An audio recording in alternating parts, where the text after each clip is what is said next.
ហើយលោកស៊ីនស៊ីសមុទ្រគាត់ជិះឡានអី គាត់ជិះមេស្ដី មេស្ដីហ៎ ចាមេស្ដីពណ៌ខ្មៅ អូហើយគាត់មានដូរទៅអី Volkswagen ដូរទៅអីអត់ ដោយអត់តាន់ដូរតាំងកាលបែកគ្នាវត្ត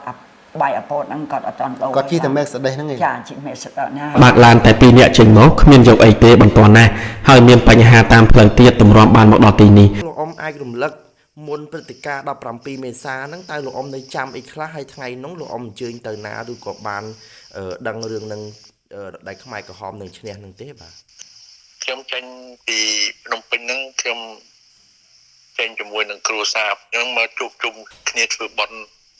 ចូលឆ្នាំហ្នឹងក៏តែ3 4គាត់ថាគ្រូសាស្ត្រជាមួយគ្នាចេញមកតាមផ្លូវច្បាប់អំពើជាមួយគ្រូសាស្ត្រខ្ញុំ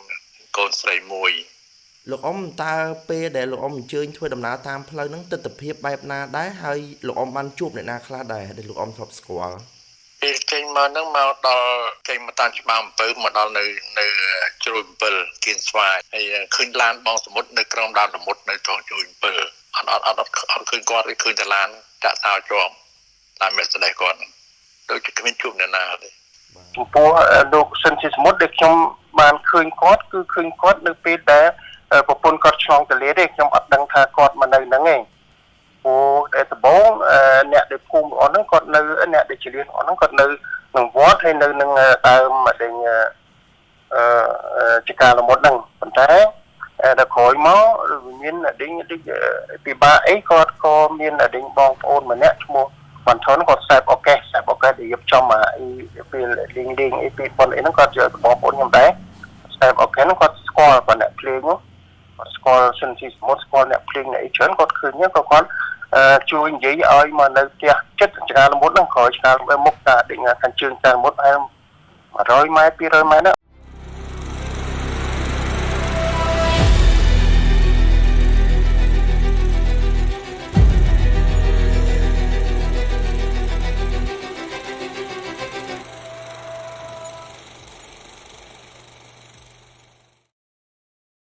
ស្នាមប្រវត្តិសាស្ត្រព្រឹត្តិការណ៍17មេសា1975ហេតុការណ៍នៅក្រៅវត្តចម្ប៉ា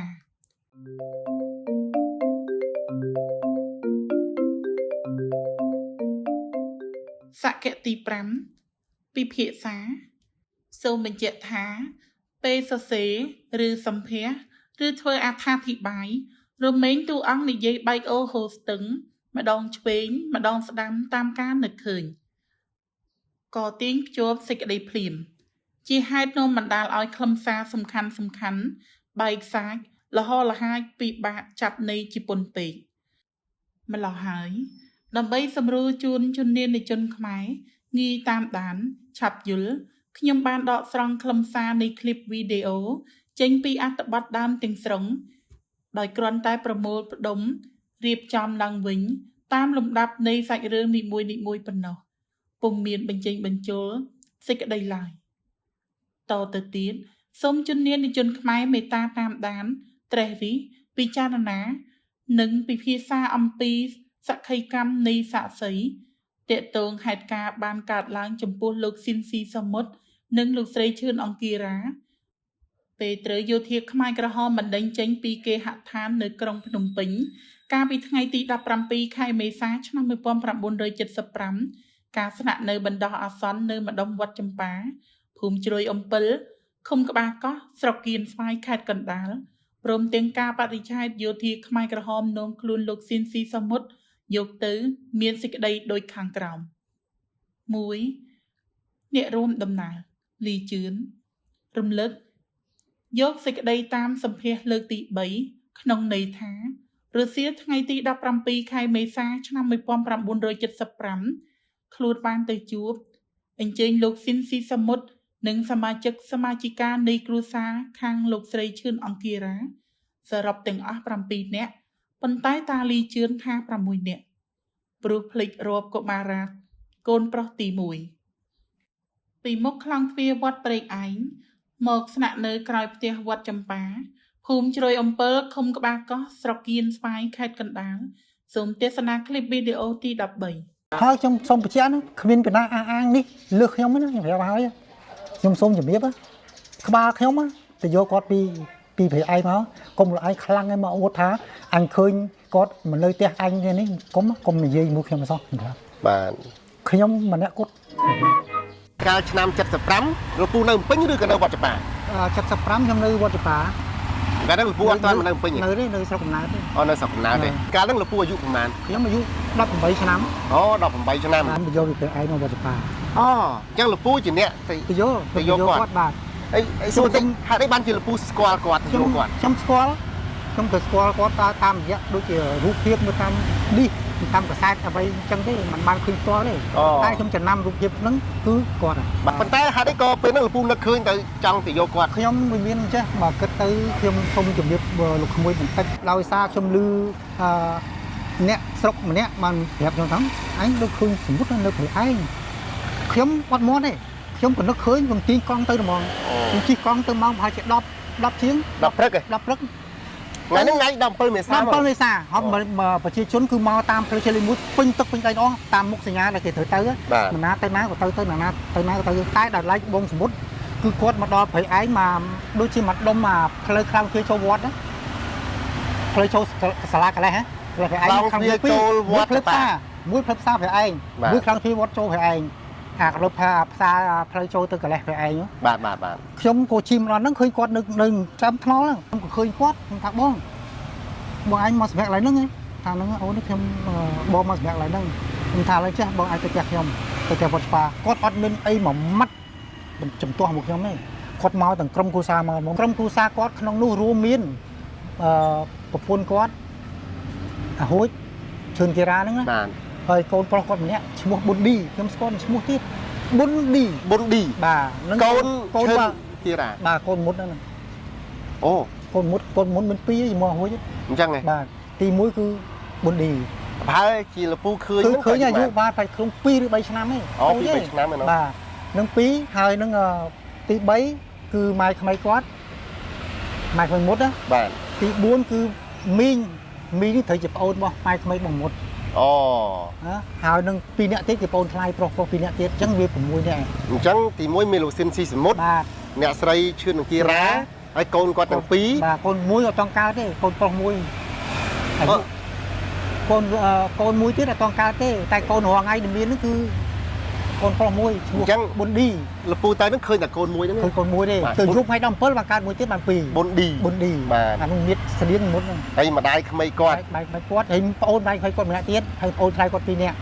អូបងអូនថ្លៃ2នាក់ទៀត បាទសរុបទាំងអស់ទៅដូចជា6មើលគាត់មួយបំមុតមួយប្រពន្ធមួយ2អូនថ្លៃ2ទៀត4ហើយម៉ែក្មេងគាត់មួយទៀត5ប្អូនម៉ែក្មេងគាត់មួយទៀត6នាក់7នៅក្នុងពោះ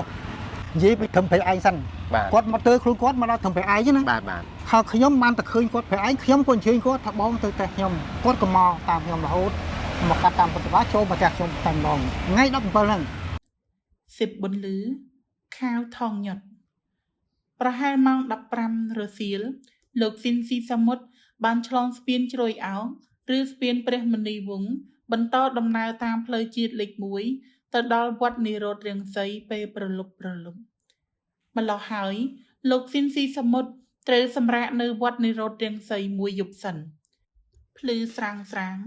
នៃថ្ងៃទី18ខែមេសា1975លោកស៊ីនស៊ីសាមុតចេញដំណើរទៅមុខទៀតថ្ងៃចិត្តត្រង់ទើបលោកទៅដល់ម្ដុំវត្តវាលស្បូវសំណាងល្អគ្រានោះលោកស៊ីនស៊ីសាមុតបានជួបនឹងម្ដាយបង្កើតជីដូនសិបប៊ុនលឺបងស្រីទី1ស៊ីនខំខឿនិងបងស្រីទី2ស៊ីនច័ន្ទហោមព្រមទាំងញាតិផៅដទៃទៀតគង់ប៊ុនឈឿនសរសេររំលឹកសម្ដីរបស់លោកស៊ីនស៊ីសាមុតក្នុងសៀវភៅជីវិតនៃជីវិតភាគទី2បោះពុម្ពឆ្នាំ2009ត្រង់ទំព័រ360ហើយ Channel YouTube អង្គរប៉ុស្តិ៍1រៀបចំអានក្រោមចំណងជើងថាជីវិតនៃជីវិតភាគទី28លោកស៊ីនស៊ីសមុទ្រផ្ដាំផ្ញើនិងជូនពរខ្ញុំទាំងអ៊ូលដើមកដាក់ផ្សាយជាសាធារណៈនៅថ្ងៃទី27ខែកក្កដាឆ្នាំ2023មានសេចក្តីថាមុនដំបូងពេលចលាចលភ្លាមបងចេញពីបន្ទាយសัตว์ទៅរកក្រុមគ្រួសារទាំងអស់ឲ្យជួបជុំគ្នាដែរតែទៅពុំបានព្រោះខ្មែរក្រហមកាត់បិទផ្លូវអស់ទើបបងចាំបាច់ថយក្រោយ นมประปนได้ปูทมนี้เจงสันได้บักแต่ลานปีเจงมกขมิ้นยกเอาไว้เตบรรทอนนะสมเทศนาคลิปวิดีโอตีดับบุญមុនដំបូងពេលចលាចលភ្លាមអង្គចេញពីបន្ទីសัตว์ទៅរកក្រុមគ្រួសារទាំងអស់ឲ្យជួបជុំគ្នាដែរតែទៅមិនបានព្រោះខ្មែរក្រហម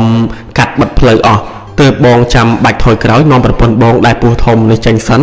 ដោយបើកឡានតែ2នាក់ចេញមកគ្មានយកអីទេបន្ទាន់ណា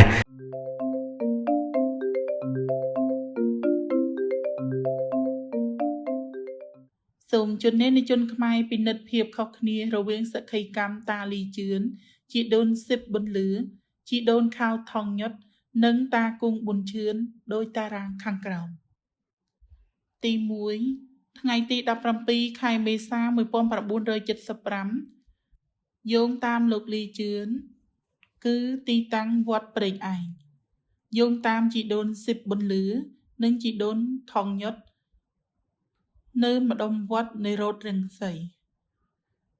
យោងតាមលោកគង់ប៊ុនឈឿនពុំបានបង្ហាញទីតាំងនោះទេទី2គ្រួសារយោងតាមលោកលីជឿនគឺបានបង្ហាញថាសាច់ញាតិខាងឈឿនអង្គារា7នាក់យោងតាមជីដូនសិបប៊ុនលឺនិងជីដូនថងញុតថាម្ដាយបង្កើតបងស្រីទាំងពីរនិងផៅញាតិយោងតាមលោកគង់ប៊ុនឈឿនគឺមានចំនួនសមាជិក2នាក់កំណត់សម្គាល់1រសៀលយប់ថ្ងៃទី17ខែមេសាឆ្នាំ1975លោកស៊ីនស៊ីសមុទ្រលោកស្រីឈឿនអង្គារានិងកូនប្រុសទី1ស្នាក់នៅវត្តនៃរោតរឹងសីពុំមែនវត្តព្រែកឯងផ្ទះនៃយុវជនលីជឿនទេ2គួរចម្លែកណាស់ពេលថ្ងៃចិត្តត្រង់ថ្ងៃទី18ខែមេសា1975លោកស៊ីនស៊ីសមុទ្របានជួបម្ដាយបង្កើតជីដូនសិបប៊ុនលឺបងស្រីទី1ស៊ីនខំខឿនិងបងស្រីទី2ស៊ីនច័ន្ទហមព្រមទាំងញាតិផៅដទៃទៀតនៅម្ដុំវត្តវាស្បូវក្រោយស្នាក់នៅជាមួយគ្នាមួយសប្ដាហ៍ក្រោយវត្តចម្ប៉ាក្នុងភូមិជ្រោយអំពិលទើបជីដូនសិបប៊ុនលឺចាក់ចេញទៅខេត្តព្រៃវែងស្រុកកំណើតនៃប្តីទី2លោកហៅផុនបន្ទាប់ពីលោកស៊ីនស៊ីសមុទ្របដិសេធពុំព្រមទៅជាមួយព្រោះលោកស្រីឈឿនអង្គារាទើបសម្រាលកូនពុំទាន់រឹងដៃរឹងជើងប៉ុន្តែហេតុអ្វីក្នុងសៀវភៅជីវិតនៃជីវិតតាគង់ប៊ុនឈឿនសរសេរថាលោកស៊ីនស៊ីសមុទ្រនិយាយថាបើកឡានតែ2នាក់ចេញមកទៅវិញចុះកូនប្រុសទី1នៅឯណាម្យ៉ាងទៀតហេតុអ្វីទើបលោកស៊ីនស៊ីសមុទ្រពុំបំហើបអំពីសាច់ញាតិខាងលោកស្រីឈឿនអង្គារារួមដំណើរជាមួយត្រង់នេះខ្ញុំសូមពុំអធិប្បាយវែកញែកយ៉ាងណាឡើយសូមជនានុជនខ្មែរមេត្តាត្រេះរិះពិចារណាដោយអត្តនោម័តតាមការគួរចាស់2រថយន្តលីជឿនអះអាងក្នុងន័យថាក្រោយទទួលការអញ្ជើញដោយពុំជំទាស់សម្ដីមួយម៉ាត់សោះលោកស៊ីនស៊ីសមុទ្រនិងក្រុមគ្រួសារខាងលោកស្រីឈឿនអង្គារាក៏បើករថយន្តទាំង3គ្រឿងតាមយុវជនលីជឿនសម្ដៅទៅផ្ទះក្រោយវត្តចម្ប៉ាភូមិជ្រោយអំពិលឃុំក្បាលកោះស្រុកគៀនស្វាយខេត្តកណ្ដាលប៉ុន្មានថ្ងៃក្រោយលោកស៊ីនស៊ីសមុទ្របានឲ្យយុវជនលីជឿនបូមសាំង30លីត្រពីរថយន្ត Mercedes ពណ៌ស្លាបកំភេមយកទៅដូរដំឡូងឈើនៅភូមិកោះប្រាក់សូមទេសនាคลิปវីដេអូទី15គាត់ក៏ជ្រកក្នុងនោះទៅជាមួយក្រុមគ្រួសារគាត់ឡាន3ទាំងរៀបគ្នាហើយខ្ញុំក៏ឃើញគាត់ខ្ញុំថាបងអញមកសម្រាប់ឡើយហ្នឹងថាហ្នឹងអូនខ្ញុំបងមកសម្រាប់ឡើយហ្នឹងខ្ញុំថាឡើយចេះបងអាចទៅផ្ទះខ្ញុំទៅផ្ទះវត្តស្ប៉ាគាត់អត់មានអីមួយម៉ាត់ចំទាស់មកខ្ញុំទេគាត់មកទាំងក្រុមគ្រួសារមកទាំងឡាន3មកហ្មងឡានទី1គឺ Mercedes ខ្ញុំចាំទាំងលេខទៀតឡាន Mercedes ពណ៌ស្លាកភេមគាត់នោះអាគាត់ឆ្នាំជាគឺមាន Mercedes មួយទេលេខ2 200072 200072នេះលោកពូចាំ220 072 បាទឡានមួយទៀតឡាននេះដីតែខ្ញុំអត់ចាំឈ្មោះទេអត់ចាំលេខទេ DA ហ្នឹងគេចំណាំហៅថាឡាន DS ហ្នឹងហើយពណ៌ខ្មៅហើយក៏អត់ចាំលេខហើយឡានមួយទៀតគឺឡាន Volkswagen ឡាន3ទុកទៅឡាន3គឺដឹកដោយក្រុមគ្រួសារគាត់ក្នុងនោះរួមមានប្រពន្ធគាត់អាហួចឈឿនគិរាហ្នឹងណា ហើយកូនប្រុសគាត់ម្នាក់ឈ្មោះប៊ុនឌីខ្ញុំស្គាល់ឈ្មោះទៀតប៊ុនឌី បុនឌី បាទនឹង កូន កូន ឈិន បាទ ទីរ៉ា បាទកូនមុតហ្នឹង អូ កូនមុតមាន2ជាមួយហួយ អញ្ចឹងហ៎ បាទទី1គឺប៊ុនឌី ប្រហែលជាលពូឃើញ គឺឃើញអាយុបាទប្រហែលក្នុង2ឬ3ឆ្នាំទេ អូ2 3ឆ្នាំហ្នឹង បាទនឹង2ហើយនឹងទី3គឺម៉ែក្មេងគាត់ម៉ែក្មេងមុតណា បាទ ទី4គឺមីងនេះត្រូវជាប្អូនរបស់ម៉ែក្មេងបងមុត អូ ណាហើយនឹង2នាក់ទៀតជាប្អូនថ្លៃប្រុស2នាក់ទៀតអញ្ចឹងវា6នាក់ហើយបន្ទាប់មកទៀតថ្ងៃទី5ទី6ទី7ទី8បន្តទៀតខ្ញុំបូមសាំងឡាន30លីត្រគាត់ឲ្យប្រាប់ជឿនឯងទៅបូមសាំងឡានបង30លីត្រទៅមើល2នាក់ទៅក៏ដូរទៅឈើខ្ញុំបានដូរទៅឡូវឈើយកទៅដូរនៅកោះប្រាក់ អូ 30លីត្រសាំងដូរនៅកោះប្រាក់ សិបបន្លឺខាវថងញុតភ្លឺស្រាងនៃថ្ងៃទី18ខែមេសា1975លោកស៊ីនស៊ីសមុទ្រចេញដំណើរទៅមុខទៀតថ្ងៃជិតត្រង់ទើបលោកទៅដល់ម្ដុំវត្តវាស្បូវស្របពេលរថយន្តអស់សាំងគង់ប៊ុនឈឿនរៀបរាប់ឡើងវិញនៅសម្ដីរបស់លោកស៊ីនស៊ីសមុទ្រក្នុងសៀវភៅជីវិតនៃជីវិតភាគ2បោះពុំឆ្នាំ2009ត្រង់ទំព័រ360ទំព័រ361មានសេចក្តីថាបើកឡានតែ2នាក់ចេញមកគ្មានយកអីទេបន្ទាន់ណាស់ហើយមានបញ្ហាតាមផ្លូវទៀតតម្រាំបានមកដល់ទីនេះសូមទស្សនាคลิปវីដេអូទី16បើកឡានតែ2នាក់ចេញមកគ្មានយកអីទេបន្ទាន់ណាស់ហើយមានបញ្ហាតាមផ្លូវទៀតតម្រាំបានមកដល់ទីនេះតារាងប្រៀបធៀបភាពខុសគ្នារវាងសក្ខីកម្មនៃតាលីជឿនជីដូនសិបបន្លឺជីដូនខាវថងញុតនិងតាគង់ប៊ុនឈឿនមានដូចខាងក្រោមទី1រថយន្តយោងតាមតាលីជឿនបានឲ្យដឹងថាមានរថយន្ត3គ្រឿងយោងតាមជីដូនសិបបន្លឺជីដូនខាវថងញុតបានលើកឡើងថាមានរថយន្តត្រឹមតែ1គ្រឿងប៉ុណ្ណោះយោងតាមលោកគង់ប៊ុនឈឿនបានលើកឡើងថាមានរថយន្តតែ1គ្រឿងតែប៉ុណ្ណោះទី2ប្រេងសាំងយោងតាមតាលីជឿនបានឲ្យដឹងថាប្រេងសាំងនោះមានចំនួន30លីត្រយោងតាមជីដូនសិបបន្លឺនិងជីដូនខាវថងញុតបានលើកឡើងថារថយន្តនោះបានអស់សាំងទៅហើយយោងតាមលោកគង់ប៊ុនឈឿនបានលើកឡើងថារថយន្តមានបញ្ហាកំណត់សម្គាល់1ទោះបីតាគង់ប៊ុនឈឿនសរសេររៀបរាប់ឡើងវិញនៅសម្ដីនៃលោកស៊ីនស៊ីសមុទ្រត្រឹមថាបើកឡានតែ2នាក់ចេញមកគ្មានយកអីទេបន្ទាន់ណាស់ហើយមានបញ្ហាតាមផ្លូវទៀតក៏ដោយក៏ជននេនជនខ្មែរអាចកាត់យល់ន័យងាយថាគ្រានោះរថយន្តរបស់លោកស៊ីនស៊ីសមុទ្រអស់សាំងយ៉ាងប្រកបពុំខានចម្លែកណាស់រថយន្តអស់សាំងតាំងពីម្ដុំវត្តវាស្បូវមកម្លេះហេតុអ្វីតាលីជឿនរំលឹកថាកាលនោះលោកស៊ីនស៊ីសមុទ្រឲ្យបូមសាំង30លីត្រ2តាលីជឿនអះអាងថារថយន្តរបស់លោកស៊ីនស៊ីសមុទ្រពណ៌ស្លាបកំភេនប៉ុន្តែពេលសម្ភាសជាមួយលោកសេងតារាក្រោមចំណងជើងថាស្ដាប់កើនអាយុ300ឆ្នាំជួបលោកយាយវ័យ92ឆ្នាំ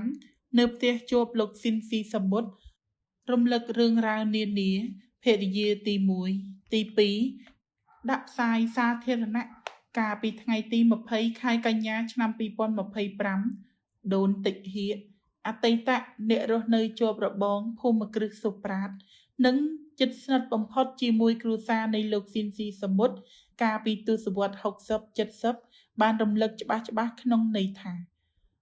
រហូតដល់បែកភ្នំពេញឆ្នាំ1975លោកស៊ីនស៊ីសមុទ្រពុំបដូររថយន្តទេលោកជិះតែ Mercedes ពណ៌ខ្មៅ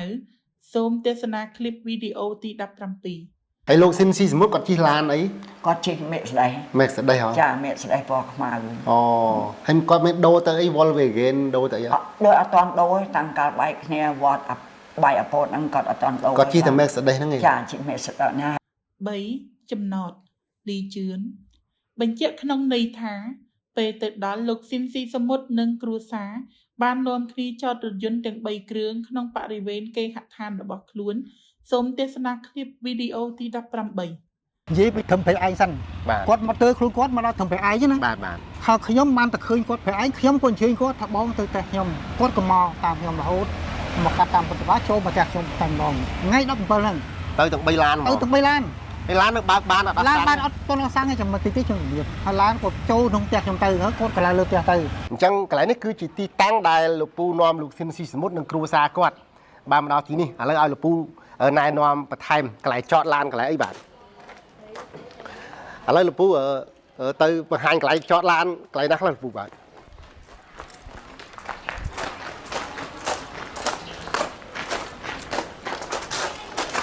ទីតាំងកន្លែងនេះ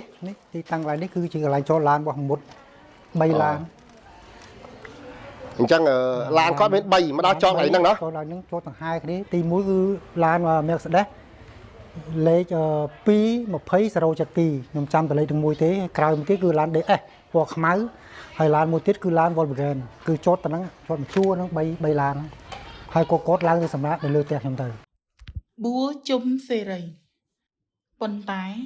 ពេលសម្ភាសជាមួយមនុស្សជាទេវទត្តមាត់ជាទេវតា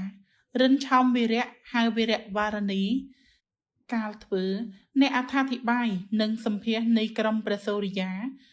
ក្រមចំណងជើងថាម្ដាយខ្ញុំជាអ្នកបង្កើតកូនលោកស៊ីនស៊ីសមុទ្រនៅគៀនស្វាយកាលពីឆ្នាំ1975ដាក់ផ្សាយជាសាធារណៈក្នុង Channel YouTube នៃក្រុមព្រះសូរិយាកាលពីថ្ងៃទី4ខែកញ្ញាឆ្នាំ2020ឯកឧត្តមបួជុំសេរីអនុរដ្ឋលេខាធិការនៃក្រសួងអប់រំយុវជននិងកីឡាបានរៀបរាប់អំពីព្រឹត្តិការណ៍ទាក់ទងនឹងលោកស៊ីនស៊ីសមុទ្រមានសេចក្តីថាខ្ញុំបានឃើញលោកស៊ីនស៊ីសមុទ្រពេលប្រពន្ធរបស់គាត់ឆ្លងទន្លេដំបូងអ្នកចម្លះទាំងអស់នៅវត្តនឹងចំការល្មុតក្រោយមកលោកប៉ាន់ថុនប្រធានក្រុមភ្លេងស្គាល់ក៏ជួយនិយាយឲ្យលោកស៊ីនស៊ីសមុទ្រនិងប្រពន្ធរបស់គាត់ឆ្លងទន្លេនៅលើផ្ទះខាងជើងចំការល្មុតសូមទស្សនាคลิปវីដេអូទី19ចំពោះលោកស៊ីនស៊ីសមុទ្រដែលខ្ញុំបានឃើញគាត់គឺឃើញគាត់នៅពេលដែលប្រពន្ធគាត់ឆ្លងទន្លេទេខ្ញុំអត់ដឹងថាគាត់មកនៅហ្នឹងទេព្រោះតែដំបូងអ្នកដែលភូមិអស់ហ្នឹងគាត់នៅអ្នកដែលជាលៀនអស់ហ្នឹងគាត់នៅក្នុងវត្តហើយនៅនឹងដើមដេញចការល្មុតហ្នឹងប៉ុន្តែដល់ក្រោយមកមានដេញពិបាកអីគាត់ក៏មានដេញបងប្អូនម្នាក់ឈ្មោះបានថនគាត់ខ្សែបអូកេដែលរៀបចំអីពេលលេងអីពីប៉ុនអីហ្នឹងគាត់យកបងប្អូនខ្ញុំដែរខ្សែបអូកេហ្នឹងគាត់ស្គាល់ប៉ុណ្ណេះភ្លេងគាត់ស្គាល់សិនស៊ីសមុទ្រស្គាល់អ្នកភ្លេងអ្នកអីច្រើនគាត់ឃើញហ្នឹងក៏គាត់ជួយនិយាយឲ្យមកនៅផ្ទះចិត្តចការល្មុតហ្នឹងក្រោយចការមុខតាដេញខាងជើងចការល្មុតហើយ100ម៉ែត្រ200ម៉ែត្រសួសវណ្ណឌឿនពេលសម្ភាសជាមួយមនុស្សចិត្តជាទេវទត្តមាត់ជាទេវតារិនឆោមវីរៈហៅវីរៈវរនីការធ្វើអ្នកអត្ថាធិប្បាយនិងសម្ភាសនៃក្រុមព្រះសូរិយាក្រមចំណងជើងថារឿងរាវជីវិត10000គ្រោះថ្នាក់របស់អតីតតារាចម្រៀងសួសវណ្ណឌឿនក្នុងរបបវាលពិឃាតដាក់ផ្សាយជាសាធារណៈនៅថ្ងៃទី18ខែកក្កដាឆ្នាំ2021ក្នុង Channel YouTube នៃក្រុមព្រះសូរិយាអតីតសិស្សរបស់លោកស៊ីនស៊ីសមុទ្រតាសួសវណ្ណឌឿនបានរំលឹកក្នុងន័យថាពេលទៅដល់ជ្រោយអំពិលបានឃើញរថយន្ត Mercedes របស់លោកស៊ីនស៊ីសមុទ្រនៅក្រោមដើមល្មុតសូមទស្សនាคลิปវីដេអូទី20លោកអ៊ំអាចរំលឹកមុនព្រឹត្តិការណ៍17មេសាហ្នឹងតើលោកអ៊ំនៅចាំអីខ្លះហើយថ្ងៃនោះលោកអ៊ំអញ្ជើញទៅណាឬក៏បានដឹងរឿងនឹងដែលខ្មែរក្រហមនឹងឈ្នះនឹងទេបាទខ្ញុំចេញពីភ្នំពេញហ្នឹងខ្ញុំចេញជាមួយនឹងគ្រួសារខ្ញុំមកជួបជុំគ្នាធ្វើបន់ចូលឆ្នាំហ្នឹងក៏តែ3-4កថាគ្រួសារជាមួយគ្នាចេញមកតាមផ្លូវច្បារអំពើជាមួយគ្រួសារខ្ញុំកូនស្រីមួយលោកអ៊ំតើពេលដែលលោកអ៊ំអញ្ជើញធ្វើដំណើរតាមផ្លូវហ្នឹងទស្សនវិជ្ជាបែបណាដែរហើយលោកអ៊ំបានជួបអ្នកណាខ្លះដែរដែលលោកអ៊ំធ្លាប់ស្គាល់ពេលចេញមកហ្នឹងមកដល់ចេញមកតាមច្បារអំពើមកដល់នៅជ្រោយអំពិលគៀនស្វាយហើយឃើញឡានបងសមុទ្រនៅក្រោមដើមល្មុតនៅត្រង់ជ្រោយអំពិលអត់ឃើញគាត់ឃើញតែឡានចាក់សោជាប់តាមមេស្ដេចគាត់ដូចជាគ្មានជួបអ្នកណាទេកំណត់សម្គាល់1 បច្ចុប្បន្នឯកឧត្តមបូជុំសេរីអាយុ72ឆ្នាំជាអនុរដ្ឋលេខាធិការ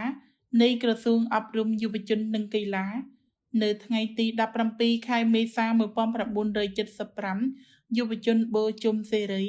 បានសម្រាកវិសមការនៅគេហដ្ឋានម្ដុំវត្តចម្ប៉ាភូមិជ្រោយអំពិលឃុំក្បាលកោះស្រុកគៀនស្វាយខេត្តកណ្ដាល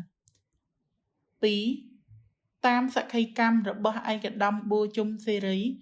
និងតាសួសវ៉ាន់ឌឿនដំបូងឡើយលោកស៊ីនស៊ីសមុទ្របានចតឡាននិងស្នាក់នៅក្នុងចំការល្មុតពុំមែនក្នុងបរិវេណផ្ទះឈើទេក្រោយមកទើបលោកវ៉ាន់ថុនប្រធានក្រុមភ្លេងជួយនិយាយឲ្យលោកស៊ីនស៊ីសមុទ្រនិងភរិយាឆ្លងទន្លេលើផ្ទះឈើខាងជើងចំការល្មុត 3. ត្រង់នេះបញ្ជាក់យ៉ាងច្បាស់ថាគ្រានោះលោកស៊ីនស៊ីសមុទ្រលោកស្រីជឿនអង្គារាម្ដាយបង្កើតជីដូនសឹបប៊ុនលឺនិងបងស្រីទី1ស៊ីនខំខឿនិងបងស្រីទី2ស៊ីនច័ន្ទហោមព្រមទាំងញាតិផៅដទៃទៀតនាំគ្នារុញរថយន្តធ្វើដំណើរទៅស្នាក់នៅក្នុងចំការល្មុតខាងជើងវត្តចម្ប៉ាដោយគេឯងមានន័យថាពុំមានយុវជនលីជឿននាំផ្លូវទៅផ្ទះរបស់ខ្លួនឡើយនៅមានតភ្នំពេញម៉ោង 9:15 នាទីថ្ងៃពុធទី29ខែកក្កដាឆ្នាំ2026អ្នកស្រាវជ្រាវភាសានិងអក្សរសាស្ត្រខ្មែរឈៀងវិបុលសូមអរគុណ ជំនាញជនខ្មែរអាចចូលរួមវិភាគទានគាំទ្របេសកកម្មស្រាវជ្រាវធ្វើនីតិសម្បទាអភិវឌ្ឍនិងផ្សព្វផ្សាយវប្បធម៌សិល្បៈភាពយន្តចម្រៀងខ្មែរដែលកប់បាត់តាំងពីទសវត្សរ៍ទី50តាមគណនីធនាគារខាងក្រោមរបស់ក្រមព្រះសូរិយា